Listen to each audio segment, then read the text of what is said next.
Hey everyone, I'm Debi Mastroni-Kenyon, and I'm doing your Good Trouble Moment this week.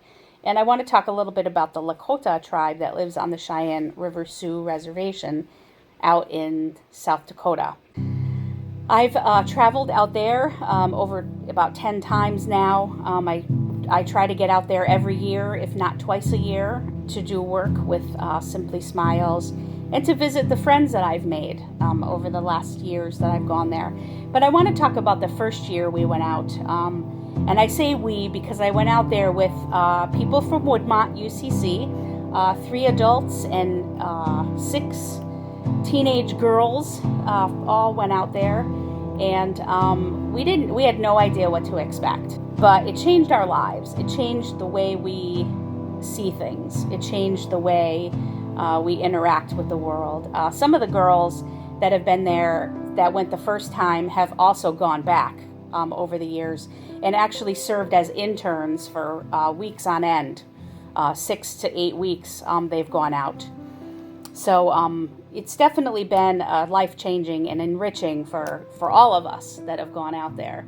But the first year was really difficult because we had no idea what to expect. And for as much as Simply Smiles tried to prepare us, you can only hear so much. The only thing we knew for sure was that we'd be bathing in a river every day, and that we did. So, which was a nice respite from the effects of the week. So we went out there to do some construction work and to do summer camp for kids. And the construction work wasn't really a problem. And then, we carefully planned summer camp, thinking that, we'd have kids and they would sit down and listen to stories, and that was not the case. The kids were very active. They were very emotional.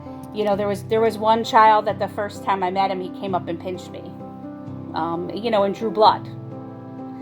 So these were kids unlike kids we'd been used to dealing with in our lives here at home in Connecticut.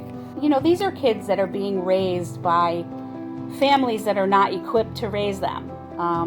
These families are not equipped emotionally or mentally, financially.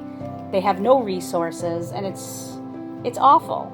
So, once we wrapped our heads around that and realized that really the only thing we could do for them was to provide them with a few hours of respite away from their home, an oasis for them to come to and just be kids. We knew that was the only thing we could do for them, and we did that to the best of our ability. And we've gone back year after year after year. The one thing I want to share about that happened to us was, I brought 6 teenage girls, 15-year-old girls. So every day, these 2 boys would show up. One of them being a freshman in high school, and the other one being his younger brother. And they lived not far from the Simply Smiles campus, and they came every day. And we got to know them really well in the week that we were out there. And, the girls were smitten with them. They were smitten with the girls, and it was lovely. We returned home it was August, and in November we had heard that the younger brother had committed suicide. He had hanged himself after school. And that sort of opened our eyes he was 12 years old. And that opened our eyes to an epidemic on the reservation of child suicide. The following year we went out, we dealt with an 8-year-old who had attempted suicide. And then a few years later, another young girl that we had become very close with also took her life.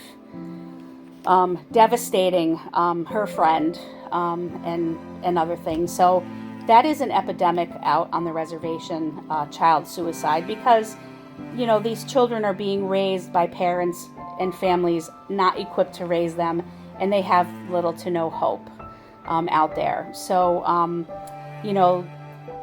this has touched my life, and I try to do everything possible to help these people. The children are the hope of the reservation, and just providing them with that like I said, the oasis every day where they could just come and be kids is wonderful. Unfortunately, in 2020, that was not possible, but hopefully 2021 will bring better times and better news with the state of the coronavirus. So again, if you have any questions or you want to know more about the Lakota and how they came to be the way they are, you can feel free to contact me anytime, or you go to simplysmiles.org and you can find out about the work they do, and there's a lot of education there too. So I hope you all are well, and I will see you soon. Bye.